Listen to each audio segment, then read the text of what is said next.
Bonjour et bienvenue au Centre Development. Nous allons traiter du premier cours de physique qui concernera les ondes optiques, première partie.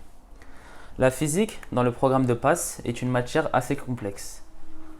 Beaucoup de personnes ont des difficultés car premièrement, on n'a pas le droit à la calculatrice.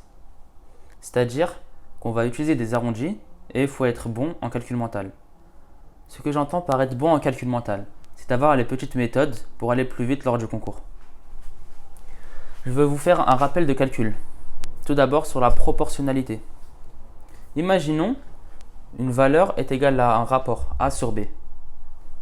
X augmente si A augmente, A qui est le numérateur, mais si B augmente, c'est-à-dire le dénominateur augmente, X va diminuer.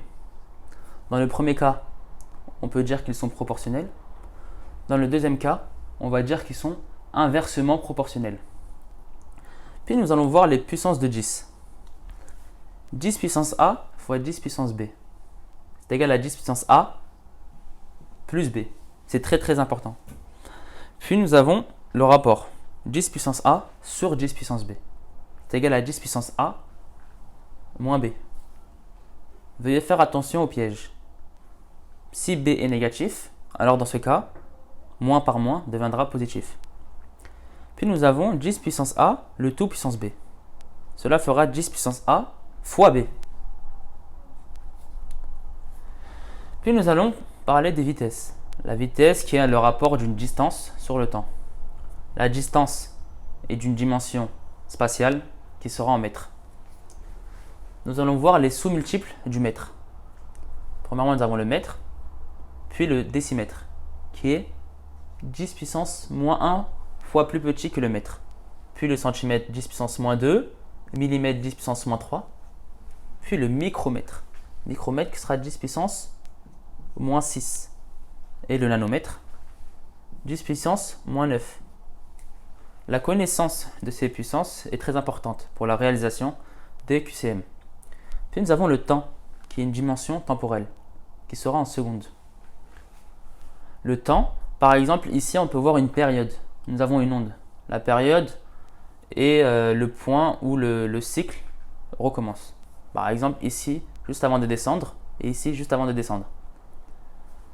Nous pouvons aussi voir le nombre de périodes qu'il y a par seconde, ce qui représente la fréquence, c'est-à-dire 1 sur la période, l'inverse de la période. Et la fréquence se mesure en cm-1 ou en Hertz.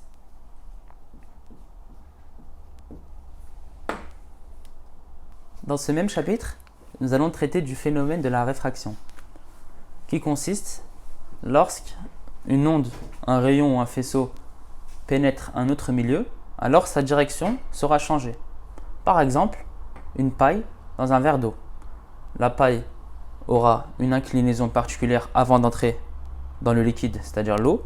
Puis dans l'eau, il y aura une illusion d'optique qui nous montrera une paille qui sera plus rapprochée de la surface.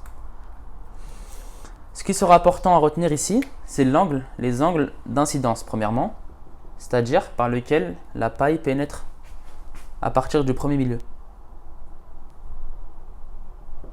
Puis, l'angle de réfraction. Comme vous avez pu le voir, nous avons mesuré les angles à partir de la normale. C'est-à-dire, lorsque la paille, ici dans l'exemple, pénètre le deuxième milieu, nous allons mesurer l'angle par rapport à la normale, c'est-à-dire à la droite perpendiculaire, et non à la surface du liquide. Mais ceci sera reprécisé lors du cours. Puis ici, nous avons un calcul.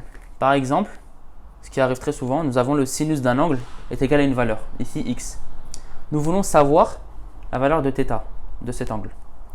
Nous allons alors appliquer la réciproque du sinus, arc sinus, ou sinus moins 1, afin que le sinus ne soit plus présent.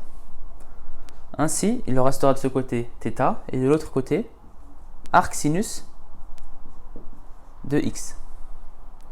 Comme je vous l'ai dit, on n'aura pas le droit à la calculatrice au concours.